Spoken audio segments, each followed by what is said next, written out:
अस्सलाम वालेकुम, welcome back to the cricket champion show. हाजिर है नए एपिसोड के साथ। मोहम्मद हारिस और पीसीबी का आपस में क्लैश चल रहा है। मोहम्मद हारिस के साथ क्या हुआ, बीपीएल पहुंचे, क्यों वापस आना पड़ा, उसके बारे में बात करेंगे। उसके बाद भाई साहब मोहम्मद हफीज प्रोफेसर साहब कहते हैं कि पाकिस्तानी टीम न्यूजीलैंड में क्यों हारी, ये सारी चीजें कौम के सामने आनी चाहिए, उस पर बात करेंगे। फिर शुएब मलिक की जो 3 शादियां हुई, कुछ लोग कह रहे हैं कि 2 शादियां हुई हैं, लेकिन उनकी 3 शादियां, उसके बारे में भी बात करेंगे। भाई साहब बहुत सी लेटेस्ट अपडेट्स हैं, तो मैं सईद फैजान साहब के लिए लाता हूँ क्रिकेट से रिलेटेड मजेदार किस्म कंटेंट। आप दोस्तों से हमेशा छोटी सी रिक्वेस्ट होती है, चैनल को सब्सक्राइब कर दिया करें। सबसे पहले मोहम्मद हारिस के ऊपर बात करेंगे।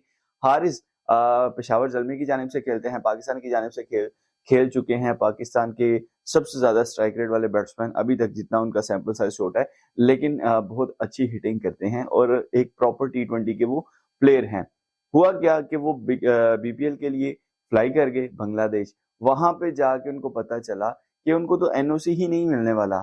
जबकि मोहम्मद हारिस कहते हैं कि भाई मुझे तो पीसीबी ने कहा था कि आपको मिल जाएगी, लेकिन पीसीबी ने ये कहा कि आप मई और जून के अंदर सीपीएल और श्रीलंकन प्रीमियर लीग खेल चुके हैं, तो सेंट्रल कॉन्ट्रैक्ट के मुताबिक 2 लीग्स खेल सकते हैं, तो वो आप खेल चुके हैं। अब मेरा यहाँ पे थोड़ा सा अपना पॉइंट है, वो ये है कि सेंट्रल कॉन्ट्रैक्ट तो इनको मिले ही वर्ल्ड कप के दौरान है। तो अगर वहां पे मिले हैं, तो मई जून की अगर उसने सीरीज खेली है, तो वो तो पिछले सेंट्रल कॉन्ट्रैक्ट में जा रहा था।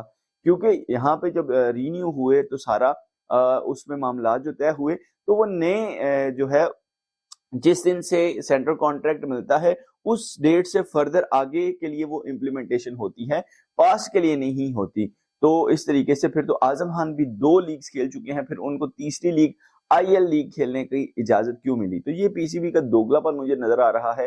पहले मोहम्मद हारिस को टीम से ड्रॉप किया गया और अब उनके साथ ऐसा किया जा रहा है। और ये वही नहीं है कि थोड़े दिनों बाद हमें ये सुनने को मिले कि जैसे इमाद वसीम, मोहम्मद आमिर ने रिटायरमेंट ले ली, इसी पीसीबी की चपकलिश की वजह से मोहम्मद हारिस भी रिटायरमेंट लेके भाई वो अपनी लीग क्रिकेट एंजॉय कर रहे हैं। तो ये पीसीबी का भी बहुत ज्यादा इसमें कसूर है कि वो अपने प्लेयर्स को उस तरीके से फैसिलिटेट नहीं करती।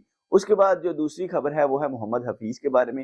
हफीज कहते हैं भाई टीम हारी है न्यूजीलैंड में, तो कौम को पता चलना चाहिए क्या वजह बनी। हालांकि आपस में इनकी अंदर ड्रेसिंग रूम के अंदर आपस में मेरे ख्याल से कुत्तों वाली लड़ाई हो रही है, इतने बुरे हालात हैं।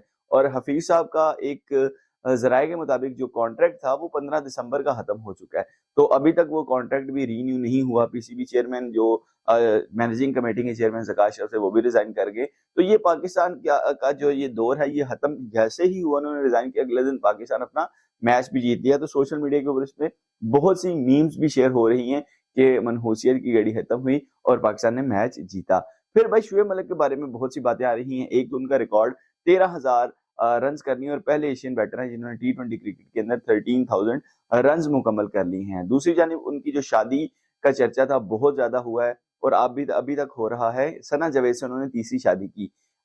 एक सारिफ ने ट्विटर के ऊपर ये लिखा कि पहले आयशा सिद्दीकी से शादी थी और उस दौरान सानिया इनको डेट कर रही थी, फिर सानिया के साथ शादी हुई और वही मामला सना जावेद के साथ चलने लग गया। यानी उन्होंने कारमा का सारा रूल बताया कि ये जैसा करोगे वैसा ही होगा। तो इसी तरीके से उन्होंने कहा कि फर्दर भी ऐसे हो सकता है, सना जावेद के साथ भी ऐसा हो सकता है। तो ये बहुत से किस्से कहानी है, लेकिन अनम मिर्जा जो कि सानिया मिर्जा की बहन है, उन्होंने इसको सेपरेशन को अलहदा से, यानी एक बड़ा अच्छे पॉइंट के ऊपर इंस्टाग्राम स्टोरी शेयर की। फिर उनके वालिद साहब ने कहा कि उन्होंने सानिया ने खुद खुला ली। तो ये कोई इतनी बड़ी बात नहीं है कि अगर आप सेपरेट हो रहे हैं लीगली इस्लामी रूल के अकॉर्डिंग, तो इसमें कोई बुरी चीज नहीं और शादी भी आप लोग कर सकते हैं।